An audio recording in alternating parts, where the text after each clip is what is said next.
সূর্য সমলয় উপগ্রহ বা সান সিনক্রোনাস স্যাটেলাইটের কক্ষপথ।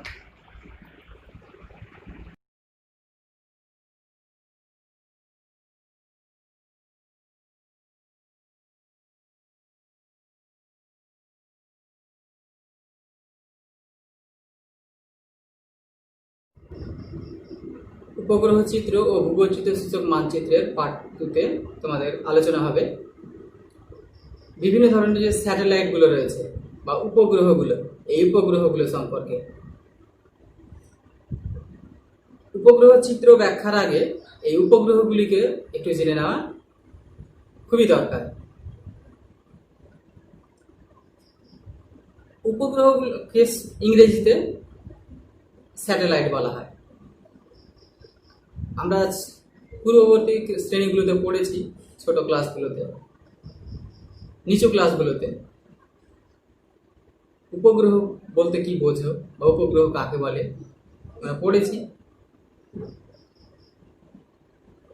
যে যখন কোনো একটি ছোট বস্তু যখন বড় গ্রহের আকর্ষণে তার চারপাশে পরিক্রমণ করে বা ঘুরতে থাকে, এই ঘূর্ণায়মান ছোট বস্তুগুলোকে বলা হয় উপগ্রহ। It's a small planet moving around a big planet or orbit. যখন কোনো একটি ছোট্ট বস্তু বা অবজেক্ট যখন বড় গ্রহের আকর্ষণে বড় গ্রহের চারপাশে পরিক্রমণ করে, যখন কোনো একটি বড় গ্রহ রয়েছে, বড় গ্রহের আকর্ষণে তার চারপাশে আবর্তন করে ছোট একটা বস্তু, সেই ছোট বস্তুটাকে বলা হয় উপগ্রহ। এই উপগ্রহগুলি কত প্রকার? এর প্রকারগুলো কি? প্রাকৃতিক উপগ্রহ, কৃত্রিম উপগ্রহ। প্রাকৃতিক উপগ্রহ কাকে বলে?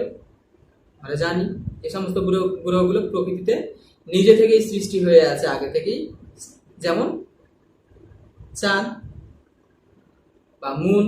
আমাদের পৃথিবীর যদি আমরা বলতে যাই যে একটা প্রাকৃতিক উপগ্রহ কি, তাহলে চাঁদ।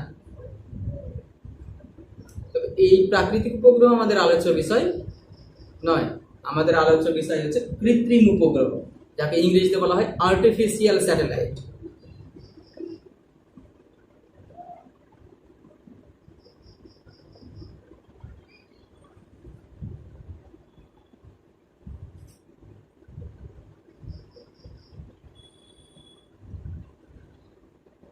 এই আর্টিফিশিয়াল স্যাটেলাইট কি?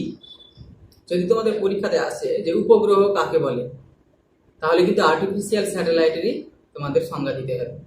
সরাসরি বলতে পারে স্যাটেলাইট কি বা স্যাটেলাইট কাকে বলে, স্যাটেলাইট বলতে কি বোঝো, স্যাটেলাইট সম্পর্কে একটা টিকাও দিতে পারে। স্যাটেলাইট কি? যে মানুষ তার উন্নত প্রযুক্তি ব্যবহার করে তার নিজস্ব প্রয়োজনে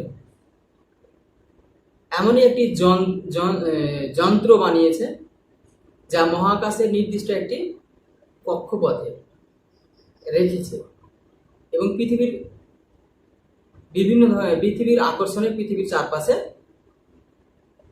ঘুরছে বা স্থির রয়েছে। কেন বলছি? যে উপগ্রহগুলো কিন্তু প্রত্যেকটাই ঘোরে অবশ্যই ঠিকই, কিন্তু আবার ফের আপেক্ষিকভাবে স্থির থাকে, সেটা পরে জানতে পারবে।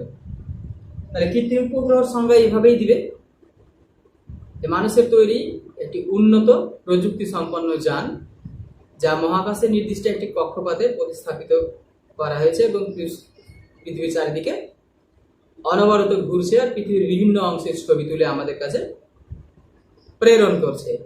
এই ধরনের উপগ্রহগুলোকে বলা হয় কৃত্রিম উপগ্রহ বা স্যাটেলাইট। উদাহরণ দিবে এখানে যে আমাদের ভারতবর্ষের প্রথম কৃত্রিম উপগ্রহের নাম আর্যভট্ট, যেটা আমরা প্রত্যেকেই জানি 1975 সালে প্রথম মহাকাশে প্রেরণ করা হয়েছিল, রাশিয়া থেকে প্রেরণ করা হয়েছিল। আমাদের ভারতে তখন কিন্তু কোনো স্পেস সেন্টার ছিল না, মানে শুরু হলেও যে ইসরো 1969 সালে চালু হয়েছিল, কিন্তু সেখান থেকে মহাকাশে প্রেরণ শুরু হয়নি। অবশ্যই তুমি বলতেই পারো যে স্যাটেলাইট গুলো দুই রকমের হয়, ভূসমলয় উপগ্রহ, সূর্য সমলয় উপগ্রহ। এটা শেষের দিকে দিতেই পারো, তাহলে উত্তরের মানটা বাড়বে। সবসময় একটা এক্সট্রা কিছু দেওয়ার চেষ্টা করবে সংজ্ঞার বাইরে উল্লেখযোগ্য বৈশিষ্ট্যের ভিতরে, তাহলে কিন্তু উত্তরের মানটা বাড়ে। যদি প্রশ্নের উত্তরের সংজ্ঞার ভিতরে কোনো একটি খামতি থেকে যায়, তাহলে এই যেন পূরণ হয়ে যেতে পারে। এবারে আসি যে এই ভূসমলয় উপগ্রহ কি, যাকে ইংরেজিতে বলা হয় জিও স্টেশনারি স্যাটেলাইট বা জিও সিনক্রোনাস স্যাটেলাইট। আবার বলছি, জিও সিনক্রোনাস স্যাটেলাইটও বলতে পারে, জিও স্টেশনারি স্যাটেলাইটও বলতে পারে। এই উপগ্রহগুলো কি, ভূসমলয় উপগ্রহ কি? ধরো মনে হবে এটা পৃথিবী, পৃথিবীর মাঝ বরাবর পূর্ব পশ্চিমে সমানভাবে দ্বিখণ্ডিত করেছে, যার নাম ইকুয়েটার বা নিরক্ষর রেখা। তো পৃথিবী অনবরত সবসময় পশ্চিম থেকে পূর্ব দিকে আবর্তন করছে নিজ অক্ষের উপর দাঁড়িয়ে। এই ভূসমলয় উপগ্রহগুলো কিন্তু ঠিক এই নিরক্ষরেখার উপরে অবস্থান করছে এবং আবর্তন গতির সঙ্গে সামঞ্জস্য রেখে ঘুরছে। ধরো একটা গোলক রয়েছে বা বল রয়েছে, তার ভেতর দিয়ে একটা লাঠি ঢুকিয়ে দিয়েছি মাঝ বরাবর। ধরো এটা একটা গোলক, এর ভিতর দিয়ে একটা লাঠি ঢুকিয়ে দিয়েছি, এইখানে ছোট একটা বস্তু বেঁধে দিয়েছি, মনে করো সেটা হচ্ছে আর্টিফিশিয়াল স্যাটেলাইট বা উপগ্রহ।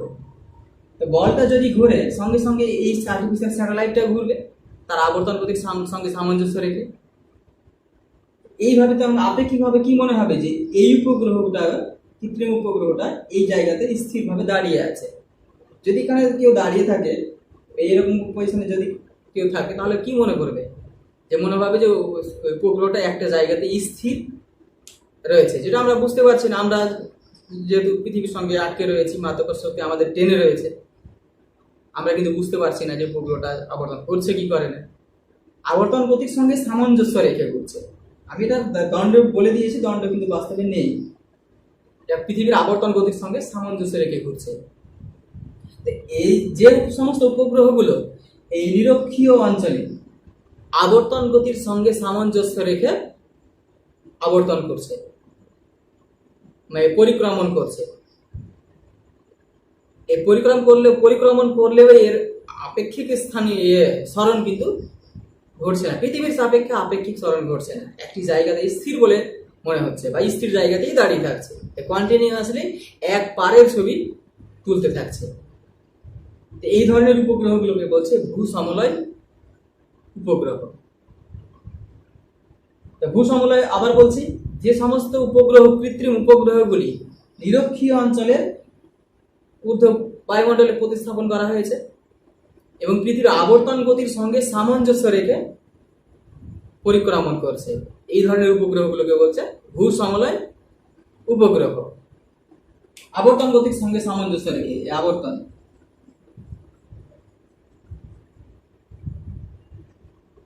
এই উপগ্রহগুলো বৈশিষ্ট্যগুলো কি? এই উপগ্রহের মূল বৈশিষ্ট্যগুলো হচ্ছে প্রধান একটা বৈশিষ্ট্য, এটা স্থির বলে মনে হয়, সবসময় স্থির থাকে। 2 নম্বর আবর্তন গতির, 1 নম্বর কিন্তু আবর্তন গতির সঙ্গে সামঞ্জস্য রেখে ঘোরে, এটা স্থির থাকে নিরক্ষীয় অঞ্চলে। 3 নম্বর এই নিরক্ষীয় অঞ্চলে রাখা হয়। এর 4 নম্বর কি? এর উচ্চতা কিন্তু 36,000 কিলোমিটার। 36,000 কিলোমিটার উচ্চতা দিয়ে পরিক্রমণ করছে পৃথিবীর সঙ্গে সামঞ্জস্য রেখে। এ কি করছে? পূর্ব থেকে পশ্চিমে বরাবর ঘুরছে, পশ্চিম থেকে পূর্ব দিকে ঘুরছে পৃথিবীর সাপেক্ষে। এ কি করছে? পৃথিবীর অর্ধেক অংশের ছবি একবারে তুলতে পারে, একবারে, এবং একটা দিনে যতবার ইচ্ছা ততবার ছবি তুলতে পারে। এইগুলো হচ্ছে এর মূল বৈশিষ্ট্য। সংজ্ঞার পরে এই ধরনের বৈশিষ্ট্যগুলো অবশ্যই দেবে দুটো একটা, যেমন হাইটটা অবশ্যই দিবে, হাইট দিবে, স্থির থাকে সেটা দিবে, একের অধিক ছবি তুলতে পারে, এইগুলোও দিতে পারে। আবার যদি এই সূর্য সমলয় আর ভূসমলয়, এই সূর্য একটা গ্রহ রয়েছে সূর্য সমলয় উপগ্রহ, এদের মধ্যে যদি পার্থক্য আছে তাহলে এই পার্থক্যের ভিতরে এইগুলো তুমি সেট করতে পারবে প্রত্যেকটাই। এর উদাহরণগুলো কি? এই যে সূর্য সমলয় উপগ্রহ, ভূসমলয় উপগ্রহের উদাহরণগুলো কি? যেমন আমাদের ভারতের বলতে গেলে আমাদের ভারতে রয়েছে ইনস্যাট। ইনস্যাটের ফুল ফর্ম হচ্ছে ইন্ডিয়ান স্যাটেলাইট। Indian satellite.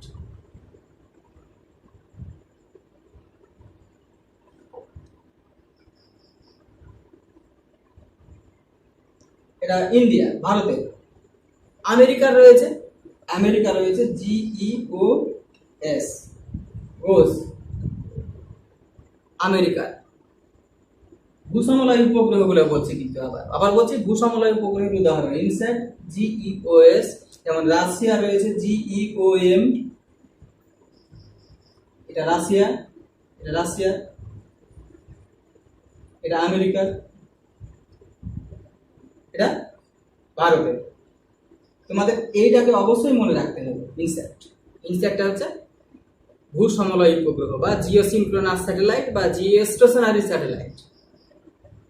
এবারে আসি সূর্য সমলয় উপগ্রহগুলো কি?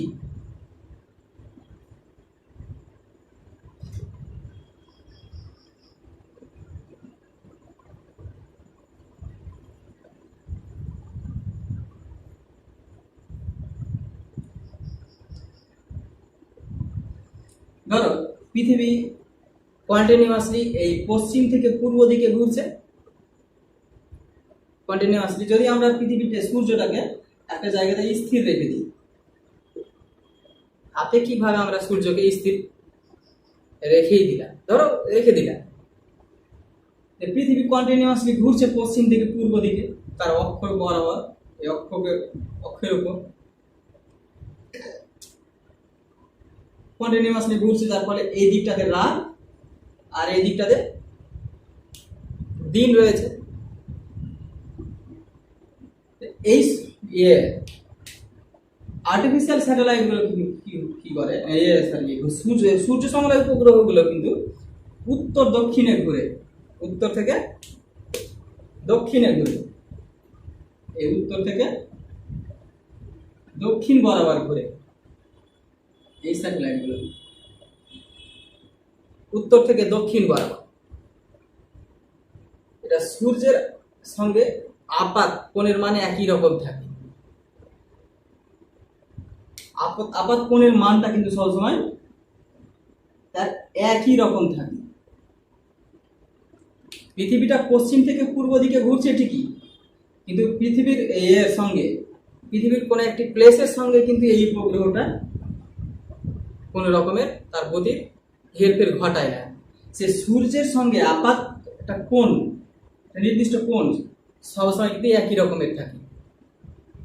ব্যাপারটা বুঝতে পারলে কিনা আমি এখনো ক্লিয়ার নই, যে সূর্যের আপাত কোণের মান, পৃথিবী ঘুরছে কিন্তু এ তার নির্দিষ্ট একটা কক্ষপথ সূর্যের সঙ্গে ঠিক রেখেছে।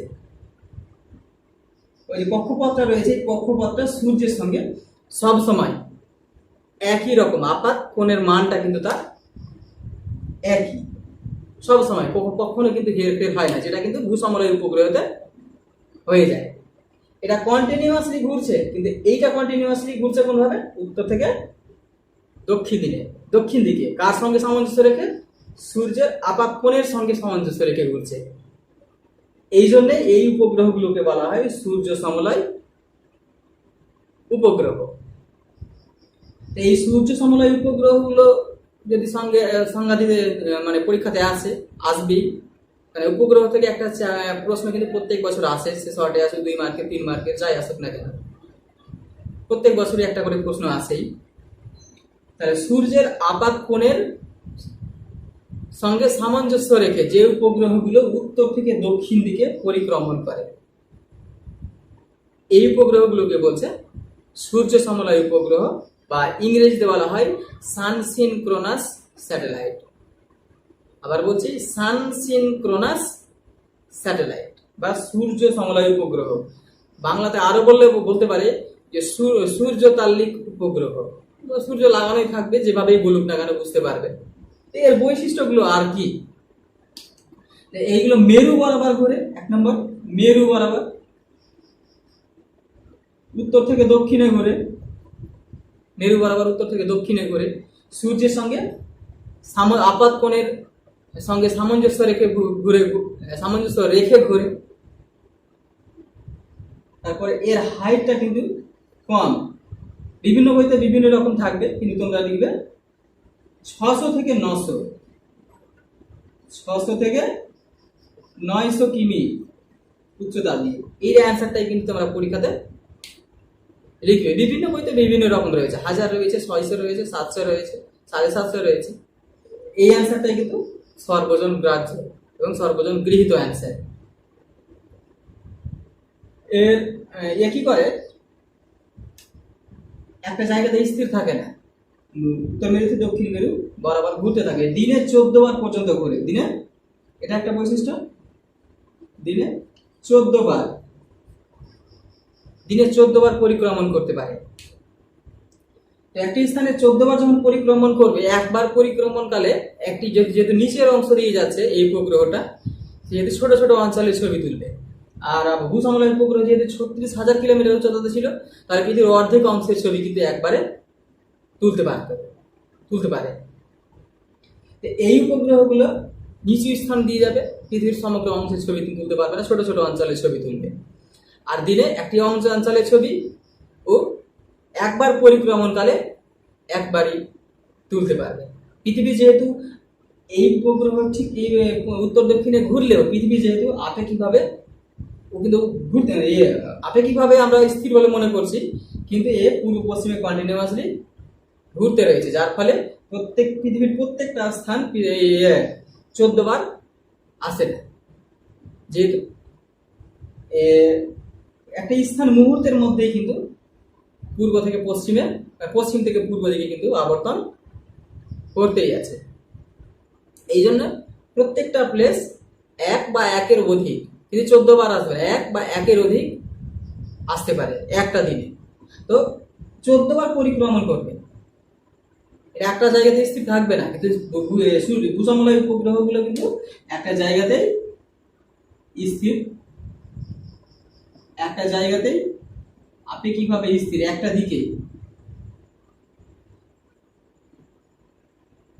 দিকেই আপেক্ষিকভাবে স্থির মনে হয়। এই উপগ্রহগুলোর উদাহরণগুলো কি তোমরা দিতে পারবে? এটা ভারতের লিখবে IRS,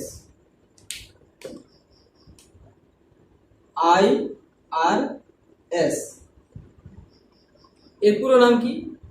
Indian remote sensing system. Indian remote sensing system, এটা IRS এর ফুল ফর্ম পরীক্ষাতে চাইবে না। IRS গোত্রীয় যে সমস্ত স্যাটেলাইট রয়েছে, যেমন IRS A1, A1A, 1B, এরকম ধরনের স্যাটেলাইটগুলো। IRS কথাটি লিখলেই হবে, এটা হচ্ছে ভারতের। আরো রয়েছে মানে স্পট, ফ্রান্সের রয়েছে স্পট সিরিজ। স্পটটা কিন্তু 1 মার্কের পরীক্ষাতে আসতে পারে, কোন দেশে? ফ্রান্সের। তো জেনারেলি এটাই মনে রাখবে, IRS এটা হচ্ছে সূর্য সমলয় উপগ্রহের উদাহরণ।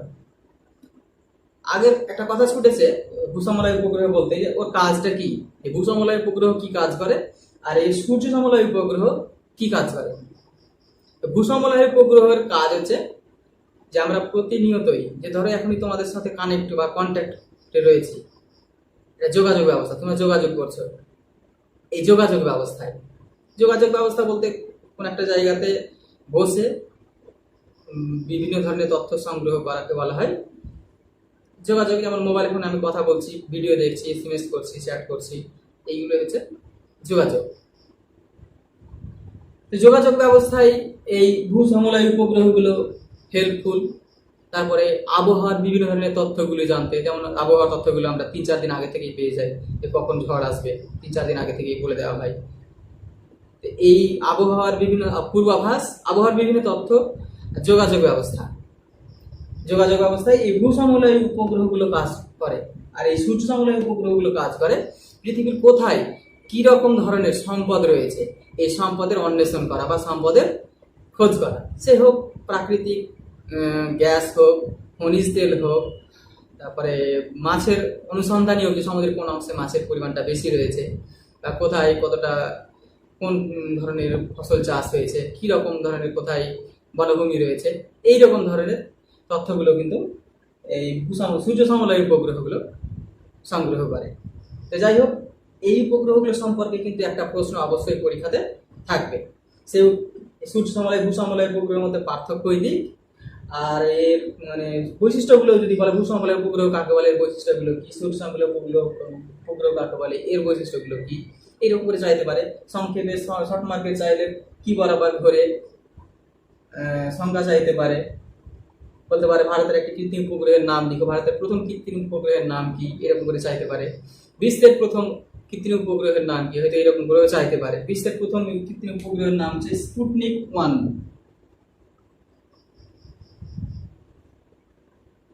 স্পুটনিক 1 এটা লিখে নিতে পারে, এটা হয়তো বইতে পাবে না। এটা রাশিয়া 1957 সালে প্রথম পাঠিয়েছিল। রাশিয়া থেকে স্পুটনিক 1 প্রথম মহাকাশে প্রতিস্থাপন করা হয়েছিল। এটা বিশ্বের প্রথম কৃত্রিম স্যাটেলাইট বা আর্টিফিশিয়াল স্যাটেলাইট। যাই হোক, এইগুলো তোমরা একটু ডিটেলে পড়ো, আর প্রশ্ন আকারে যদি পড়ো তাহলে তোমাদের এখন থেকে হেল্পফুল হবে, এবং প্রশ্নগুলো সঠিক করে লেখার মানে দক্ষতাও অর্জন করতে পারবে। সবসময় প্রশ্নগুলো এমনভাবে লিখবে যাতে আমার কোনো রকমের মানে খামতি না থাকে। যদি সংখ্যাটাতে কোনো কিছু চলে যায়, মানে ছুটে যায়, তাহলে যেন আমি বৈশিষ্ট্যের মাধ্যমে সেই মানে যে ছুটে যাওয়া অংশটাকে আমি পরিপূর্ণ করতে পারি। একটা সংখ্যাতে একটা সংখ্যা হয়তো একটা বৈশিষ্ট্য দিয়েও কমপ্লিট করা যায়, দুটো বৈশিষ্ট্য দিয়েও কমপ্লিট করা যায়, এমনকি হয়তো দেখা গেলো সমগ্র বৈশিষ্ট্য দিয়েও সংখ্যাটাকে কমপ্লিট করা যায়। হয়তো 3-4টে উল্লেখযোগ্য বৈশিষ্ট্যগুলো সংখ্যার ভেতরে রাখবে। আর বৈশিষ্ট্য মানে কি, যে আমি কোনো বস্তু সম্পর্কে যা জানি বা কোনো প্রক্রিয়া সম্পর্কে যা জানি আমি সবকিছুই বৈশিষ্ট্য। তো মূল বৈশিষ্ট্যগুলো দিয়ে সংখ্যাটাকে পূর্ণ করতে হয়, আর ছোটখাটো বৈশিষ্ট্যগুলো পরবর্তীতে দিয়ে দাও প্যারা চেঞ্জ করে। এইভাবে আনসারগুলো লিখলে তোমাদের উত্তরের মান আরও বাড়বে, ফুল মার্কস পাওয়ার চান্স থাকবে। যাই হোক, এই পার্ট 2 এই পর্যন্তই।